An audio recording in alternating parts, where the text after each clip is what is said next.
Coming up on a brand new episode of Wonder Room, we've reached the halfway point of the season, but by no means have we reached the mountaintop. Big time matchups on versus Seeker. Can Rose Tower finally be the one to take down Lavender Town's undefeated start? And who emerges the winner between Anastar and Sky Pillar? Littlroot and Spear Pillar, two teams headed in complete opposite directions, would either find themselves staring at that 0 in their record after 3 weeks of play. Big time shakeups both in the standings and in free agency, but can any team really say their season is over after just halfway through? Put on your hats and check those stats. Week 3 recap of Wonder Room starts now.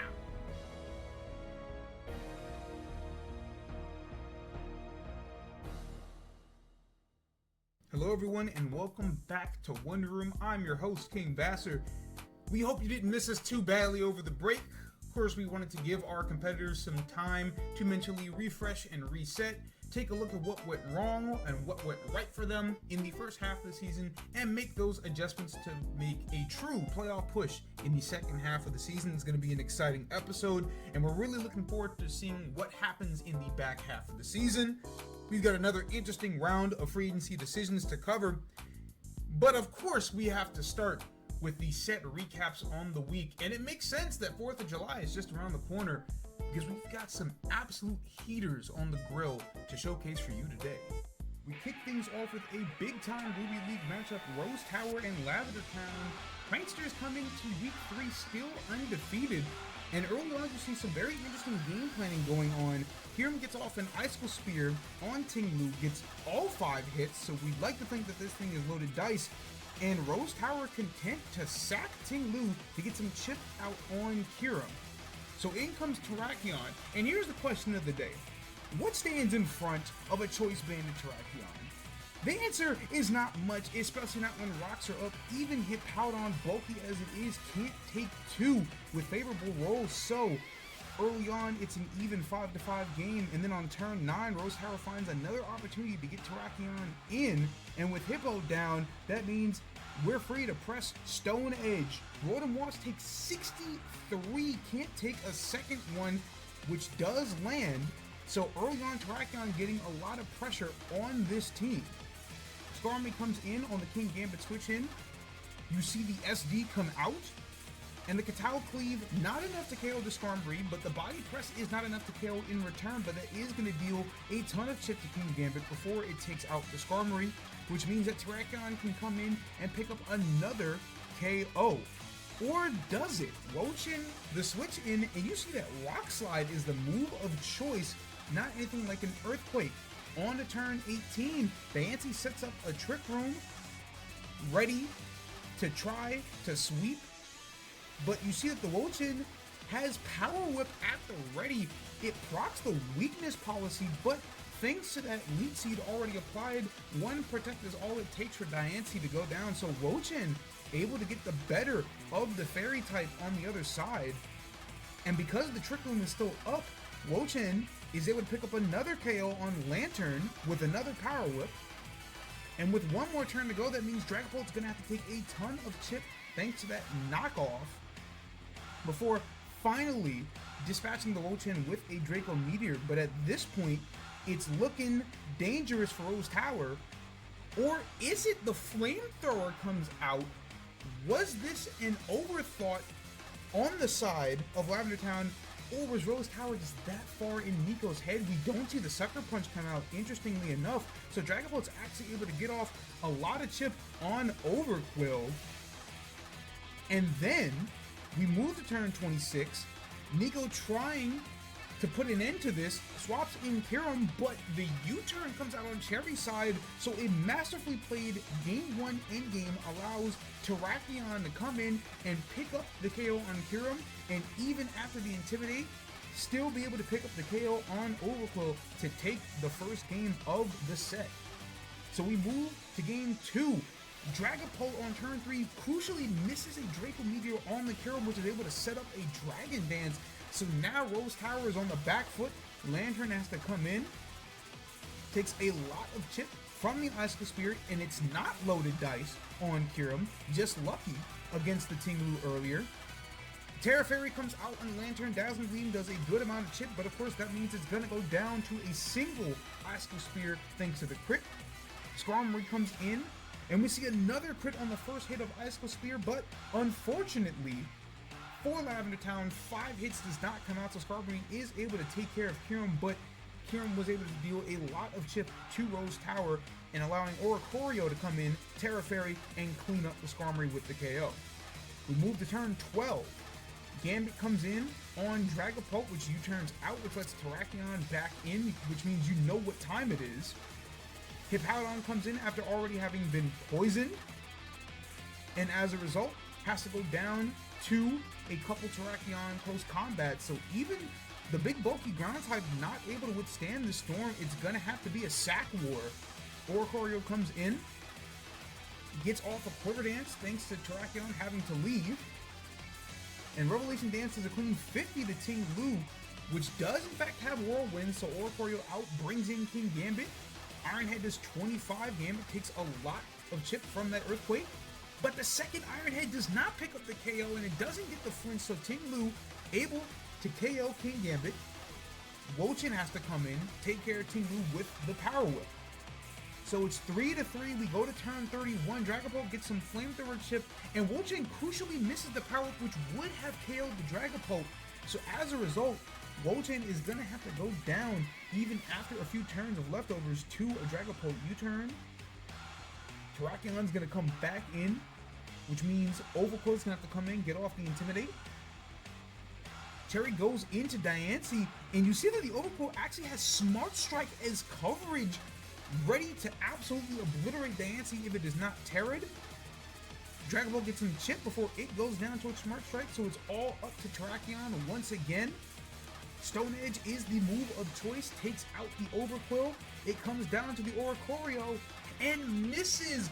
Nico says the Oricorio was bulky enough to live. We say it doesn't matter, we'll never know, and we're moving on to game 3.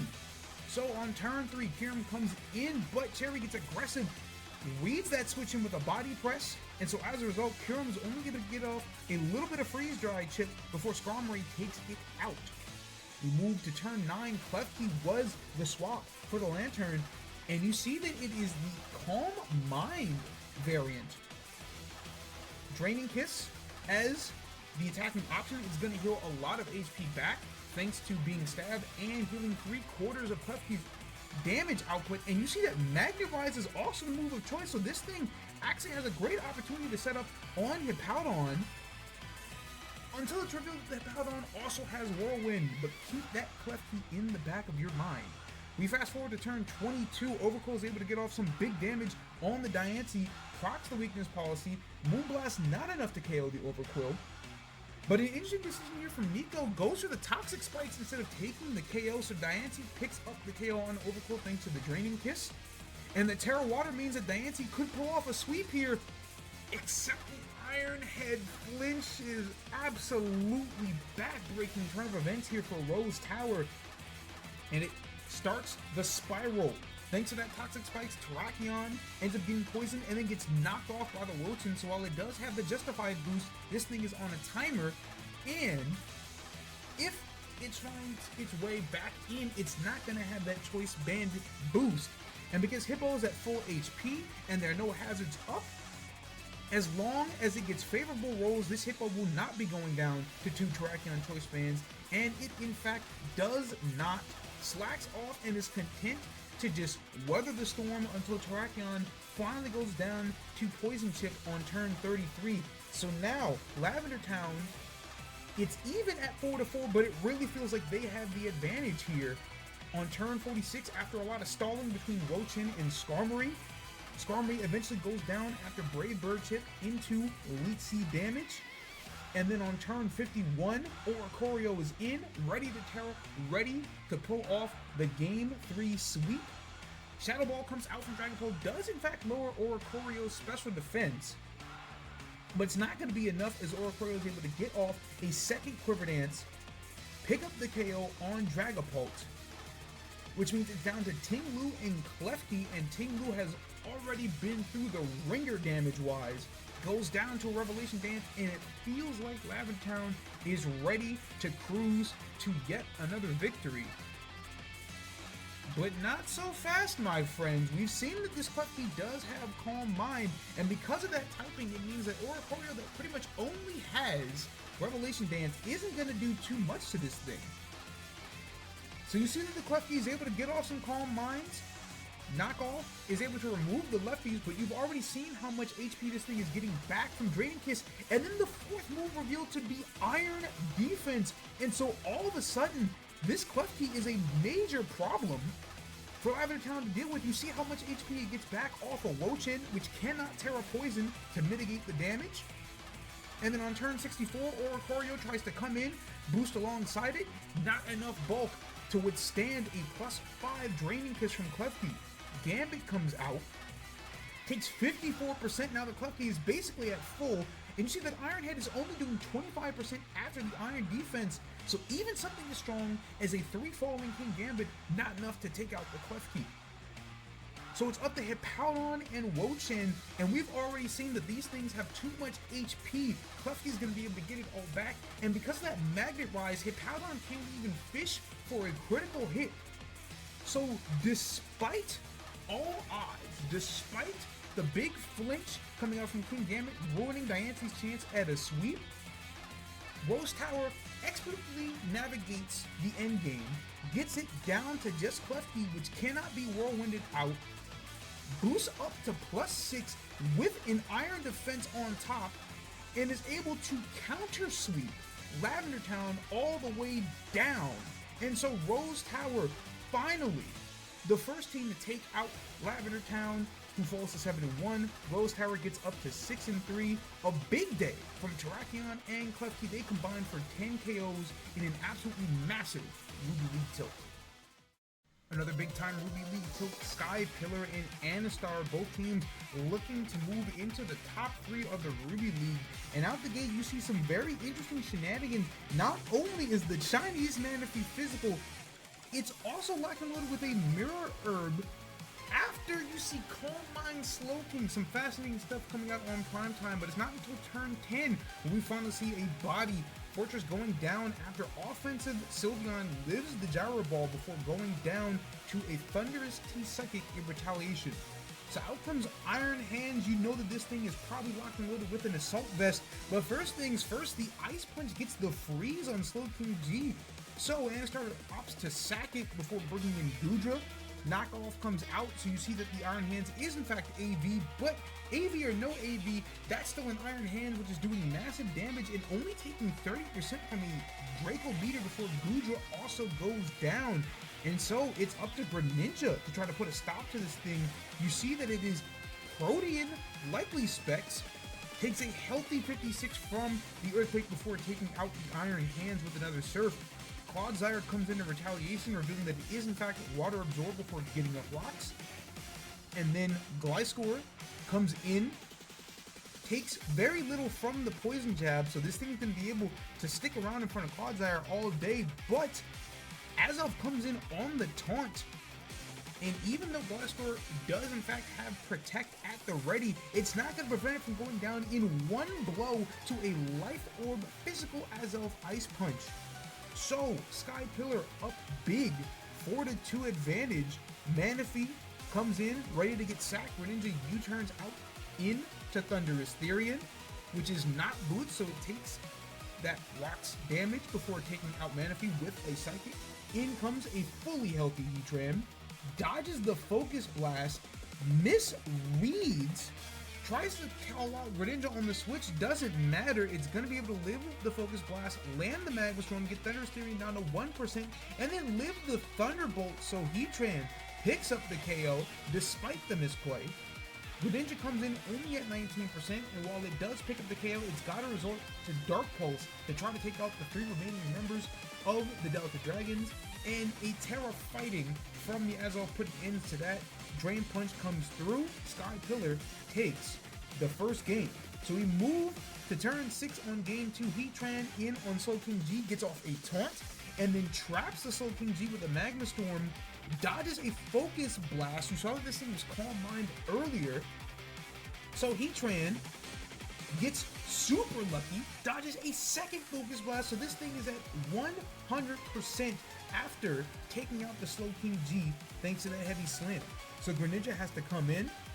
Sylveon, already been chipped by that Fortress earlier, comes in. Greninja U-turns out in the Thunderstream, which picks up yet another KO with that Psychic.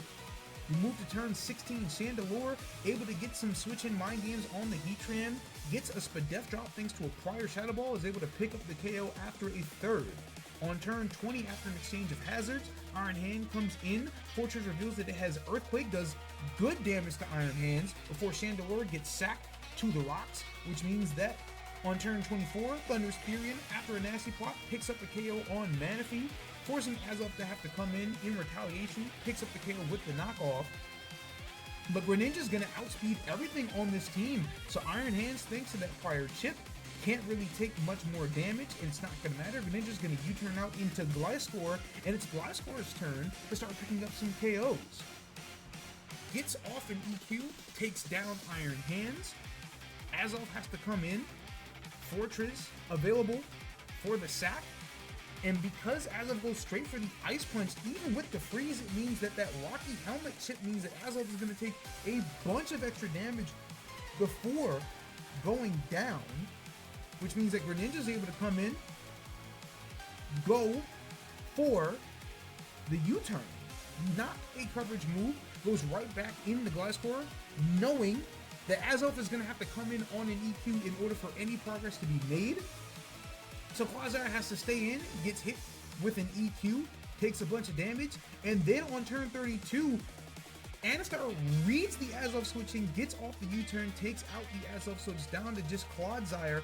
And what self-respecting Protean Greninja would not be locked and loaded with Ice Beam to take out the Clodsire and take game 2. So we move to game 3. Decidueye gets an early KO on Fortress thanks to a Shadow Ball. That was the swap for Manaphy. On turn 9 is where things get wicked. Iron Hand comes in on Chandelure, and it reveals that it is not in fact Scarf, it is Trick Flame Orb, which is absolutely going to be ruinous for Iron Hand, and then Psychic as coverage just for good measure. So thanks to the burn, it's not going to pick up the KO on Chandelure, and Iron Hands is going to go down a huge part of Sky Pillar's offense down. Azelf gets the revenge KO with the knockoff, but Chandelure's done its job. So even though Anastar is down 4-5 in this set, it feels like they had the advantage. Sylveon comes in once again. Greninja U-turns out. Thunder's Therian picks up the KO with the Thunderbolt, and the dynamic duo is proving to be very annoying for Sky Pillar to deal with. Soaking G comes in on Azelf, which is able to pick up the KO thanks to that knockoff, but it's all about doing that Life Orb chip, just trying to keep this thing low enough for Greninja or Thunder's Therian to pick up the KO. Greninja reads the Heatran switch in on turn 18, gets off a lot of chip with that Surf, and then on turn 21, a misplay here from Sky Pillar, goes for consecutive knockoffs instead of trying to go for Shadow Ball chip on the Thunder's Therian. So as a result, this thing is going to live the Shadow Ball from Decidueye. So Heatran's going to have to get sacked on turn 23 thanks to that +2 Psychic. Azelf is going to have to come in retaliation, take more Life Orb chip. So even though it's down to Greninja Gliscor, it's looking favorable for Anastar. Ice Beam comes out, has more than enough to take out the Azelf, and then on turn 28, Clodsire has to take EQ because it's taunted, can't do anything to this Gliscor whatsoever. And so after a second EQ, it's down to just Decidueye, which does not have enough in the tank to deal with Greninja, even after knocking off the choice specs. The freeze, just for good measure, the icing on top of the cake.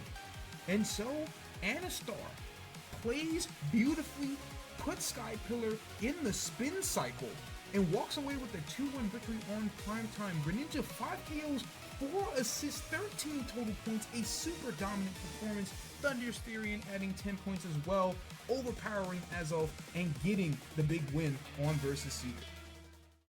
Koroway and Littleroot coming into the set 0-9, looking for their first win of the season. But right out the gate, it's Corway in the driver's seat. Moonblast on Tauros Paldean, Aqua and Life Orb, more than enough to take that thing out. And then on turn 10, Mudsdale has Rock Slide coverage for the Talonflame, and then the Rocky Helmet chip puts it down. So an early 6-4 lead for the workers. Turn 16, Pekron has to come in after Enamorus gets onto the field. It's able to take a Moonblast, but it's not going to be able to take the Earth Power coverage that you know every good Enamorus comes with. And so, Corway out to a huge lead in this game 1. Mandibuzz available to get sacked by the Deoxys Speed Ice Beam, which brings in Metagross. Tatsugiri has to come in, gets hit with a knockoff. So Tatsugiri goes down. It's now 5-2. Low Kicks comes in, but this Mudsdale has Rocky Helmet as we saw before, so Low Kicks gets it down to about 47%, but thanks to that stamina ability, Mudsdale able to handle Low Kicks very well. Littleroot just having to leave Deoxys Speed in the back, so Low Kick goes down after dealing minimal chip to Mudsdale. And then you see the manual Psychic Terrain coming out from Deoxys Speed, a very odd choice of a set here from AZ. Not gonna matter, the Shadow Ball not enough to take down Metagross, gets off the knockoff, and Corway cruises to a game 1 victory. So we move to game 2, turn 7. Tatsugiri gets off a Rapid Spin on Mudsdale to clear the rocks. Earthquake does a good amount, but not enough to pick up the KO, and then the Dragon Pulse from Tatsugiri is enough to take out the Mudsdale, so no hazards on the field in game 2 for Corway.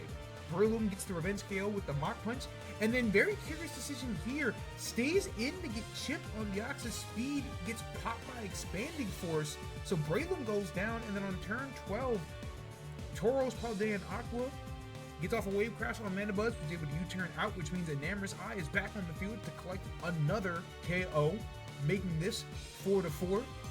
Turn 16, Pekron Shadow Balls on the Mandibuzz, and then has to go for a Malignant Chain, but you know the Malignant Chain has some very RNG-based shenanigans around it. Mandibuzz not only getting hit with that Toxic, but thanks to that Poison Puppeteer, hits itself in confusion not once, but twice. So Mandibuzz goes down to the Petch, meaning that Metagross has to come in, but it's slower, which means that it can't take a Shadow Ball. So now Enamorus Eye has to come in. Low Kicks, already low, available to get sacked on the Earth Power, which brings a Alolan Ninetales out, which is faster, picks up the KO with the Blizzard, so it's down to just Gengar. Does pick up the KO with the Sludge Wave, so it's down to Gengar versus Petch and Dio Speed. Petch comes out, it's at 100, which means it can live one Shadow Ball and deals more than enough chip to the Gengar. In truth, all that was needed was to deal any amount of damage to pop the Focus Sash. So Deoxys Speed is able to come in, easily outspeeds, picks up the KO with the Shadow Ball, and so literally bounces back in game 2.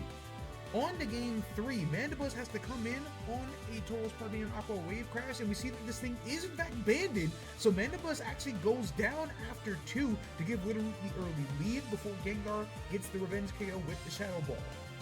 On turn 8, Gengar comes in to block a Tatsugiri Rapid Spin, and then a calculated sack by Corway, letting Mudsdale go to ensure the hazards stay up, which means that Enamorus can come in.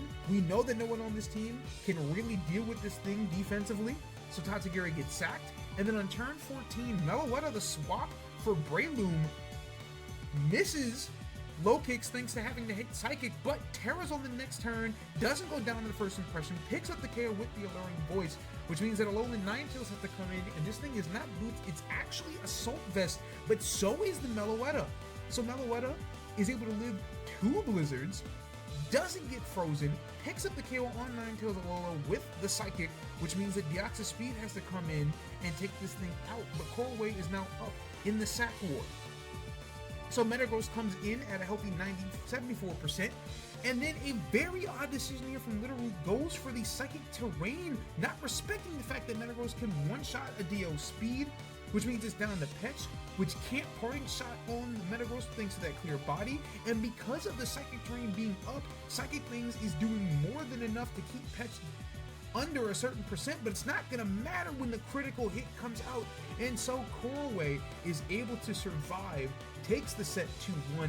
Big days from Enamorous Eye and Metagross combining for 9 KOs, Mudsdale with 4 assists, and for Littleroot, dubious history, the first team in the Gen 9 era to start a season 0-10.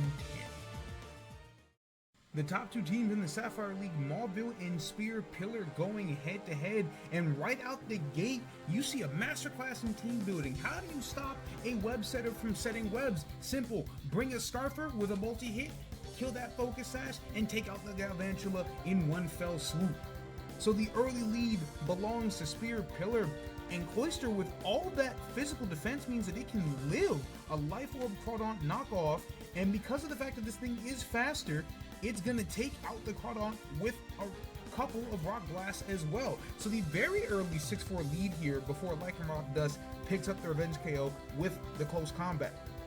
A few turns later, turn 17 as a matter of fact, Darkrai gets off a Dark Pulse on a Zapdos, which has been burned by a Slow King Scald, and the second Dark Pulse is going to be able to pick up the KO, so Spear Pillar gets back in the lead to continue to extend their advantage. Iron Valiant then comes in a retaliation, and a couple of Moonblasts are going to ring out. Tornadus Therian takes 59 from the first one, so Arcanine is going to have to come in and take the next couple. It's going to get off a good amount of chip thanks to a few E-speeds, but it is going to have to go down here, but that's fine for Spirit Pillar. They're still up in the Sack War. Turn 26, Slow King in. Lycanroc Dust tries to take advantage of this thing's paralysis, but gets KO'd by the Scald, so that means Iron Valiant's going to have to come back in, picks up the KO with the Slow King, but this Darkrai is in fact keeping the Valiant in check because it is Scarf. So even though Tinkaton can be able to come in and take that Ice Beam, the damage has already been done, and knowing that Darkrai is in the back means that Iron Valiant can't go for the victory. So it's up to Thunder Wave to keep Oricorio down, but unfortunately for Mauville, they would not be so fortunate. A Revelation Dance takes out the Tinkaton, Valiant comes in, Moonblast is only doing 30% because of Bailei's stab combination, and the Revelation Dance takes down Valiant for game 1 to belong to Spear Pillar. On to game 2, Zapdos gets off a Volt Switch on Arcanine, Crawdaunt comes in, but it takes 43% from a Flare Blitz. And then the Terra Normal E-Speed is going to be able to take it out, so another early advantage here for Spear Pillar, but this is where the tide would change. After a critical hit comes out from Arcanine to take out the Galvantula, everything starts swinging in favor of Mauville. Arcanine stays in, gets greedy, and heals up with a Morning Sun, but unfortunately gets fully parried by the discharge on the next turn, and then fully parried a second turn, and then fully parried a third turn, so Zapdos picks up the KO with the discharge to get Mauville climbing back into this thing. Then on turn 19, the Thunder Wave comes out, fully parries Oricorio Baile. So Zapdos is able to come in on yet another full para and pick up the KO with the discharge. So now the game is even, and Mauville is starting to get really fortunate with these full paralyses. Ticketing comes in on the Cloyster, and while this thing is able to live one Icicle Spear, you have to remember the Cloyster is in fact Scarf, and so Tinkaton isn't going to be able to take a second barrage of Icicle Spear. Of course, you know that Cloyster's got Skill Link, so all 5 hits are going to ring out. Tinkaton goes down.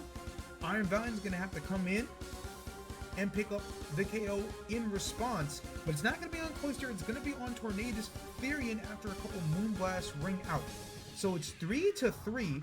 You know that the Darkrai is Scarfed, but because it's Scarfed, it's not strong enough to really break through the Zapdos. So Zapdos is going to be able to get off a clean Volt Switch, bring Iron Valiant back in, and now something else is going to have to get sacked. So it's Slow King's turn. It goes down to a Moonblast. Darkrai comes back in, and this time Salame makes the choice to get Chip evacuated before letting Iron Valiant go, before bringing in Lycanroc Dust, but because the Darkrai is locked into Sludge Bomb, even getting the poison isn't going to matter. Lycanroc Dust gets up the SD, gets up to +2, Exarrock takes care of the Darkrai, so it's down to just Cloyster, and because Lycanroc is at +2, Exarrock's going to be able to take care of that, and so Mauville battles back to take the second game. Game 3, turn 9, Zapdos gets off a Volt Switch on a Tornadus Therian. lives at 1%, but crucially misses the heat wave on the Galvantula. So as a result of the Galvantula being sassed, it gets up the webs and gets the KO on Tornadus. Big swing of events here. Lycanroc Dust comes in, Slowking comes out in response, which forces Crawdon to have to come in, and unfortunately for Mauville, this time, Scald finally gets a burn on Crawdon, so Knockoff not going to do nearly enough to take out the Slowking, and even after the full paralysis, it's still going to be able to live before Crawdon goes down thanks to a combination of burn and Life Orb chip. But you see, once again, 2 full paras on the side of Spear Pillar, so Galvantula picks up another KO, brings Lycanroc Dust back in, and thanks to the webs, Cloyster just goes down immediately to a close combat. So now, Mauville in the driver's seat, Oricorio comes out, has to Terra to prevent itself from taking too much chip from a close combat and get off a Quiver Dance. And after a few turns of trying to maximize the HP, Lycanroc Dust goes down to a Revelation Dance.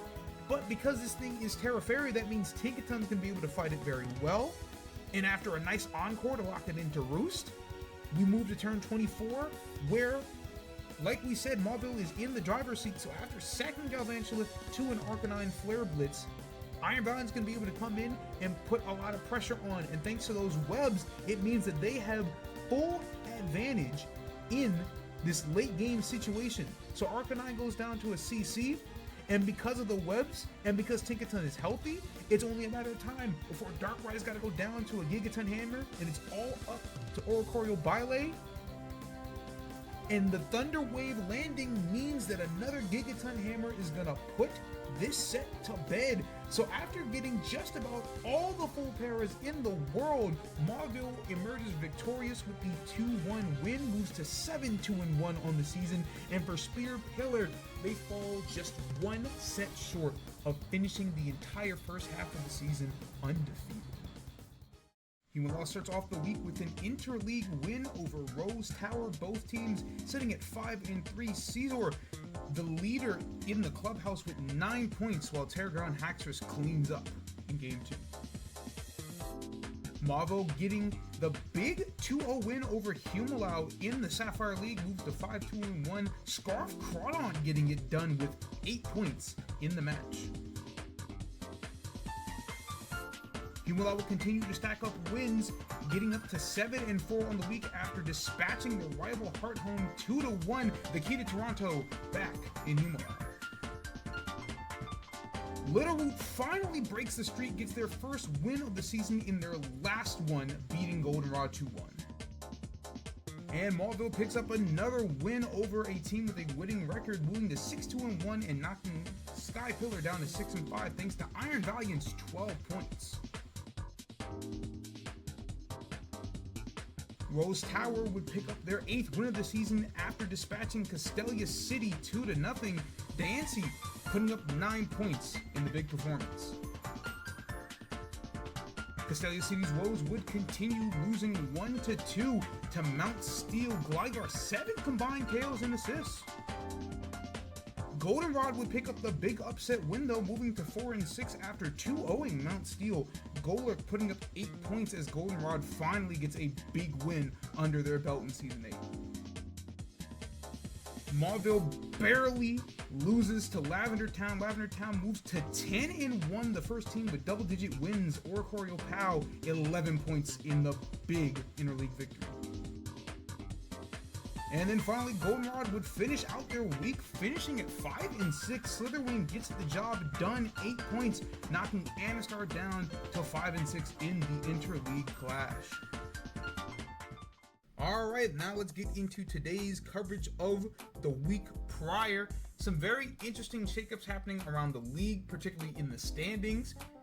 Some teams that may or may not have decided to take an early break for one reason or another. Let's go ahead and take a look and see who exactly is going to be looking forward to the back half of the season more than some others. Still occupying the top spot in the Boogie League are the Lavender Town Pranksters' 10-1 record, league best 19-4 game count, and plus 50 win diff. Their one loss in the season being to Rose Tower is interesting, seeing as Rose Tower is the team that has the best chance of threatening them. But at 10-1, they more than control their own destiny as it currently stands, even if they were to lose to them in the run back. So right now, Lavender Town isn't really worried about too much, but keeping their own pace together. Rose Tower still sits at the 2-8-3 record, 3-1 on the week, still sitting very pretty in the Ruby League. If they can put a little bit more distance between themselves and the rest of the field, they are pretty much guaranteed to finish in the top 3 of the Ruby League, even this early in the season. Sky Pillar still occupies the number 3 spot at 6-5, but teetering the line, they're very close to falling down into that wild card spot. Obviously, after week 1, things have been looking a lot better, but no margin of error here really for the Delta Dragons, seeing what the field looks like behind them. Anastar moves up to the 4 spot at 5-6. Their big win over Sky Pillar in particular is the reason why they are distanced from the crowd just a little bit. It also means that they are currently one of the 2 wildcard teams. Of course, if Sky Pillar's margin for error is razor thin, then Anastar's is that much thinner, considering they're only 1 game ahead of 3 other teams in the Ruby League. Those 3 teams being Big Bluff at the 5, dropping down after not participating in week 3 due to family issues, but the Bishops are back. They will be playing the rest of the season, and thanks to their head-to-head wins over Kuroway and Kitakami early in the season, they still occupy the number 5 spot as it currently stands.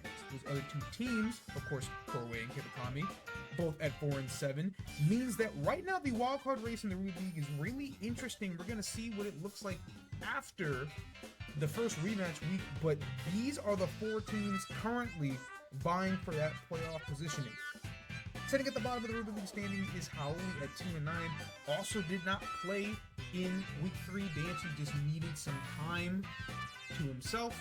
We'll see their attempts to bounce back and get back in the standings. 2 games behind everyone else, but because of the fact that 2 games behind the 7 is the same as the 2 games behind the 5, Howley is not out of the playoff race by any means. Over to the Sapphire side, Spirit Pillar still holds their top spot, 10-1 record, 19-5 game count, plus 53 win diff. Similar situation as Lavender Town. The fact that their 1 loss is to the number 2 in the Sapphire League, that being Mauville, is very curious, but they have an even wider lead on them, so they have even less to worry about. Mauville, of course, going 3-1 over the week means that they keep pace ahead of the rest of the Sapphire League, because they are much more worried about slipping into the wild card than Spear Pillar is about slipping from the top spot. Humalau just half a game behind Mauville at 7-4, also went 3-1 on the week. Of course, they lost to Mauville in the head-to-head, so that rematch is going to be absolutely massive in week 6. But we got to get to week 6 first. As it currently stands, Mauville just half a game ahead of Humalau. Mount Steel occupies the 4, swapping places with Humalau after last week. They went 2-2 on the week, which is why they slipped down. Still looking okay. As it currently stands, they control their own destiny, but their head-to-head loss to Goldenrod means that there's a really interesting dynamic going on between the 2, 3, and 4 teams in the Sapphire League. And don't count out that 5 team right now, which is Goldenrod moving up to that spot after going 3-1 on the week. Of course, their big win over Mount Steel is very impactful for their season standings, jumping Castelia City and Heart Home after last week. We'll see if Goldenrod can carry that momentum on to the second half of the season, but as it stands right now, they're starting to figure things out. Castelia City 1-3 in week 3, which is why they dropped to the 6 at 4-6-1. Been a rough week, and they're gonna have to turn things around, specifically in their Sapphire League matchups. Losing the head-to-head to Heart Home and Mount Steel is very much detrimental to their playoff hopes. But they do have a head-to-head win on Goldenrod, so things aren't looking super bleak as it currently stands. Heart Home also went 2-2 on the week. In fact, the only team in the Sapphire League that went 2-2 on Cinnamon Steel. But that means that they're keeping pace with the field, so they're not completely out of the woods, just a single game behind Goldenrod, who they did beat in the first week of the season, so Heart Home's still very much contending for playoff spots as well, with half the season to go. Little remains at the bottom of the Sapphire League, but they finally got their first win of the season. Of course, this is how it starts, and we've seen crazier comebacks in league history. We've seen teams call their way from 1-10 to be right on the precipice of the playoffs. It happened in week 6. So we're saying there's a chance. It's not a good one for Little Roots, but there is a chance. Moving on to the power rankings for post week 3, the top 7 teams all sit in their same spots. The Prankster is still at number 1. Full steam ahead is the phrase of the week. This team is firing on all cylinders. They have been nearly perfect in the first half of the season. They're going to look to do the exact same thing in the second half and push for what might be Nico's second ever 20-win season. Spear Pillar still sits at 2. Darkrai elevates the roster. This was already one of the most well-rounded and balanced rosters in the league, but now with a heavy hitter like Darkrai in their arsenal, this team could be even more threatening in the second half than they were in the first half, and we're talking about a team that also went 10-1. Rose Tower looking real legitimate. They got that big win on Versus Seeker over Lavender Town, proving that they have what it takes to take down the top dogs of the league. We'll see if they can continue to be impressive in the second half of the season, knowing that they still have a shot at getting into the top spot in the Ruby League if things fall their way. Mauville, every matchup winnable. We've seen it. They've been able to hang with the best of the best. They beat Spear Pillar. They almost beat Lavender Town. They've beaten Humalau. We know that this team can win every single matchup at their disposal because of how good their offense has been. It's on Sailame to continue to pilot this team at an excellent pace. For Humalau, business as usual. We've seen what this team has done in the past. Kobe, arguably the single most accomplished GM in NWBA history, and they're doing a lot better after one half of the season than they did last season, and they won a championship last season. So the swim team doing fine, still at the 5. Sky Pillar occupies the 6 for now, but they're a bit questionable right now, straddling the fence. They're sitting at 6-5, which currently projects for a winning record, but things are a little precarious right now. We talked about in the standings how close things are. Sky Pillar's got to decide whether or not they're really ready to make that push into the upper half through their play, or if they're content just hanging around 500. And the same can be said for Mount Steel. It's time to fortify. Opportunities have been there. Let a few important matchups slip away. Now is the time to decide just how much this playoff run really means. Are these teams okay with just getting it through the wild card, or are they going to try to push into that top 3 and stay there for the remainder of the season? Anastar moves up 1 spot to the 8. Rematches looming large for them. Picked up some big Ruby League wins. Finally, that was what this team was really missing in the first 2 weeks of the season. Now it's time for run-back season. Can they capitalize off that momentum and continue to try to push into the top 3 in the Ruby League? Goldenrod was the biggest mover this week, moving up 4 spots to the 9. Strong week needed. That's exactly what the doctor ordered. A 3-1 week that could have been 4-0. Obviously, losing to the worst team in the league is pretty dubious for anybody, but Goldenrod did a pretty damn good job of not really caring, and now they find themselves in a position where they can control their own playoff destiny. Big Bluff drops down 2 spots to the 10, not panicking yet. They missed a whole week of play and are still currently sitting in a playoff position. So for the Bishops, who cares? Just hop right back into this thing, play the way you did the first 2 weeks of the season, which had you at 4-3, and we're talking about a team that can still very much claw their way into the top 3 in their respective league. HeartGold moves up 1 spot to 11, and the question for this team is Mew underutilized? They currently sit at the 7th spot in the Sapphire League standings, and you kind of have to wonder. Yes, Mew is a fantastic counterpick Pokemon because it can learn just about every move in the game, but because it can learn just about every move in the game, it might be time to put this thing in the starting rotation. It hasn't really played too many games for HeartGold. Mew might be the key to turn this season around. Castelia City drops 2 spots to the 12. Offense lagging behind. We've talked at length about how good their defensive core is, but over the last few weeks, it feels like their offense just hasn't been able to meet them, and they've been just a bit too passive. We're going to need to see some more firepower from the Mamoswines if they want to turn their season around and get back into the thick of the playoff race. Corway drops down 2 spots. Find footing fast. This team has kind of struggled with finding its identity, and while things did turn around a little bit in weeks 2 and 3, time is ticking. Again, they are in the thick of the Ruby League playoff race, but if things continue to be questionable for the workers, they might not have enough gas in the tank to really make that playoff push.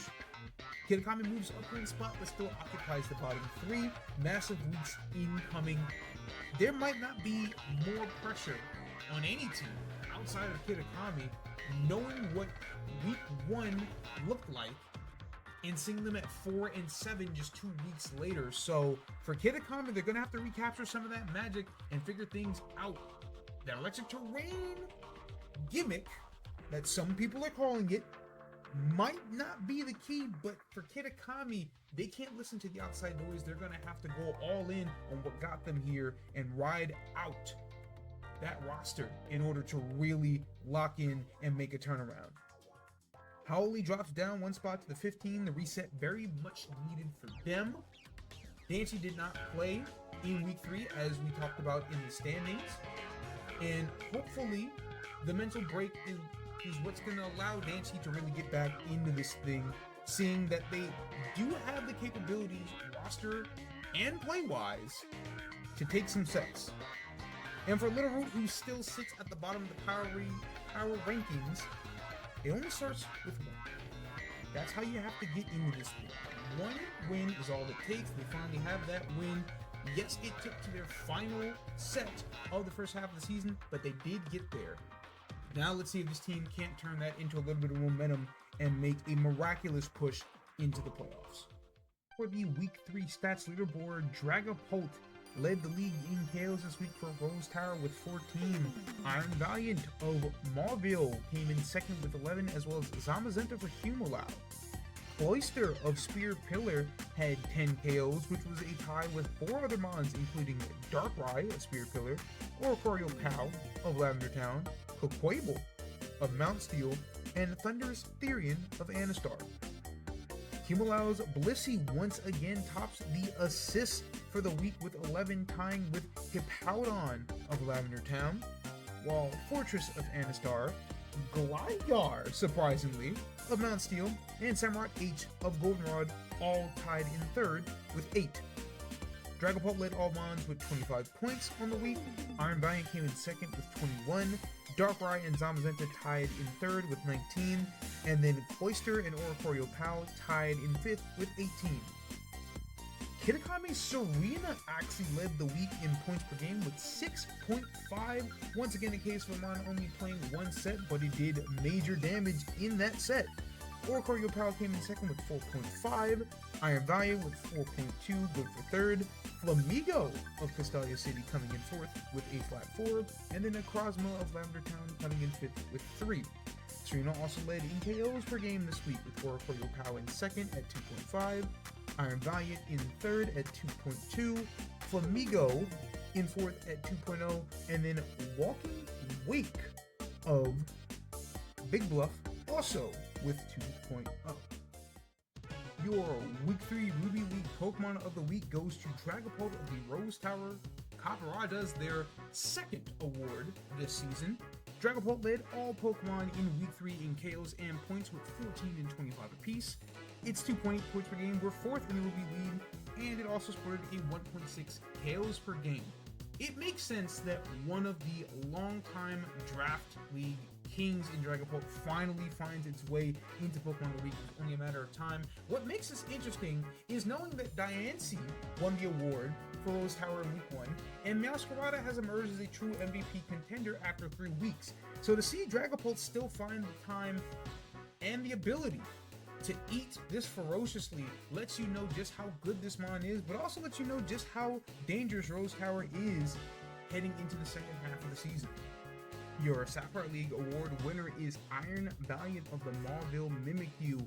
11 KOs, was tied for 2nd in the NWBA. Its 21 points were standalone 2nd in NWBA, and its 4.2 points per game and 2.2 KOs per game were both 1st in the entire Sapphire League. Iron Valiant, much like Dragapult, one of the draft league kings but has a much more spotty history than Dragapult. Has never really been able to put it all together in the NWBA, but this is a turnaround for Iron Valiant. Finally gets up off the bench and puts in a real amount of work. Obviously this mon gets banned a ton, but when it has seen the field in seasons past, hasn't really been able to put together too great a performance. That changes at the hands of Salami and Mauville. So well done to them for finally unlocking Iron Valiant's full potential, even if only for 1 week. Boy, it's out the mud. We got ZU moment of the week. What the fuck was that? You're smoking dust. Week 3's ZU moment of the week is a lesson in hubris, let's call it. The wheel of fortune is always turning, and sometimes that wheel turns in ways that we don't really want it to turn. We take you to Kitakami versus Mount Steel. Was a pretty solid back and forth set. In game 1, Kitakami kind of dominated a little bit. Serena was able to clean up the team, but in game 2, Mount Steel was able to battle back and take it to a third game. So here you see in game 3, we've got the swaps, and you'll notice something about Mount Steel's team. Yes, once again, we have a team bringing an illegal team comp. You see all 3 of Mount Steel's UUs on the screen.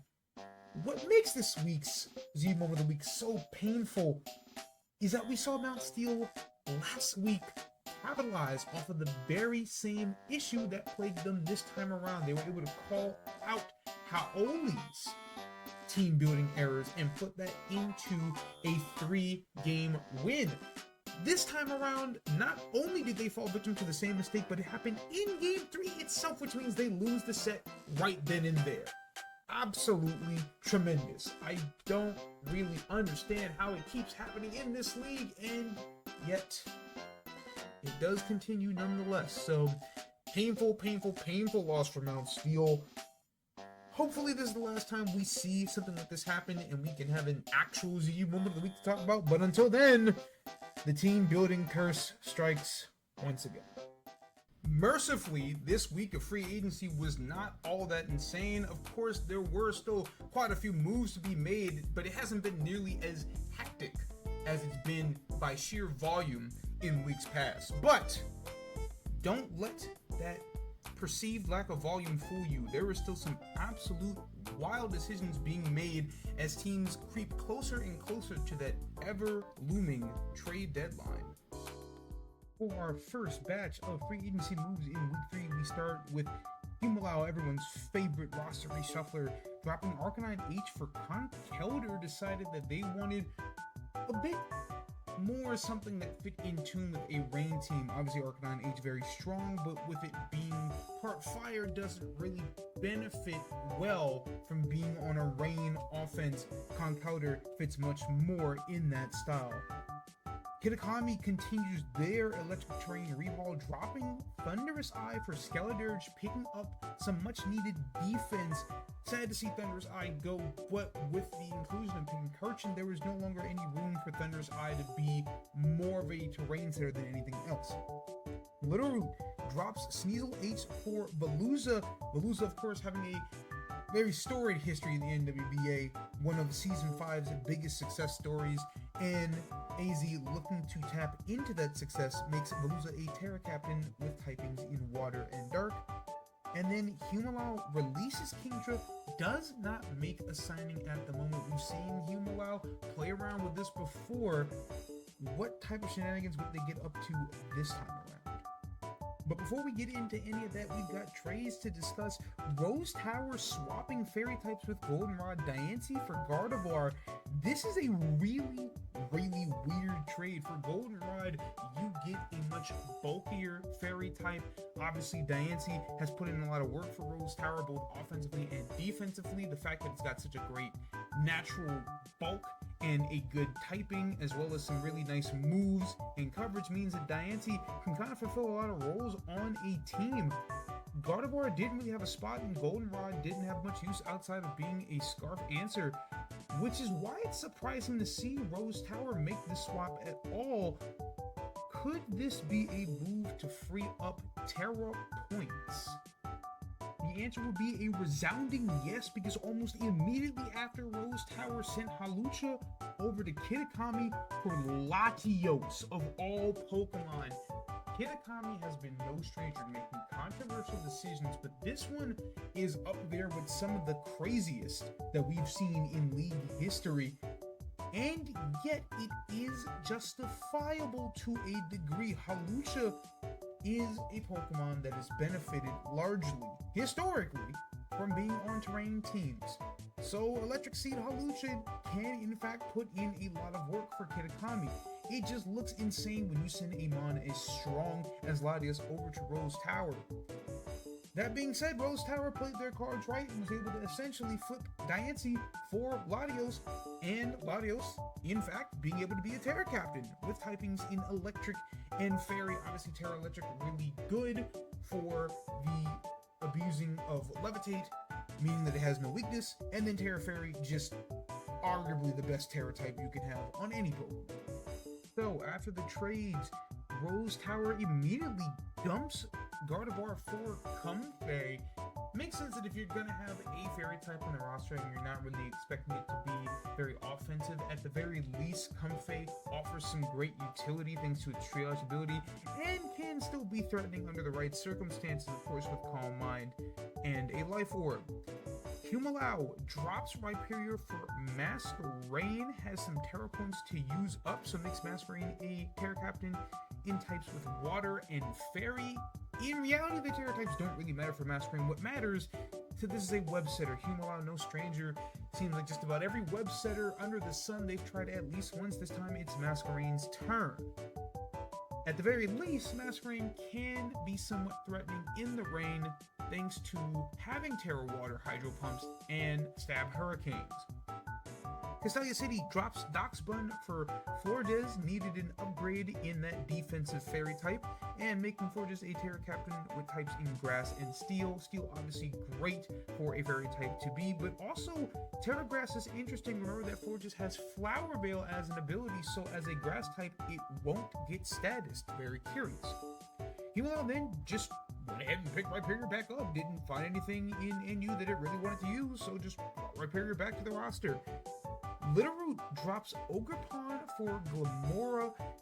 Hopefully this is the OU that finally settles Littleroot's issue with trying to have hazard clearance. At the very least, Glamora is a very great hazard stacker and is very strong as well, so provides some offensive and defensive utility at the exact same time for a roster that needs as much help as it can get.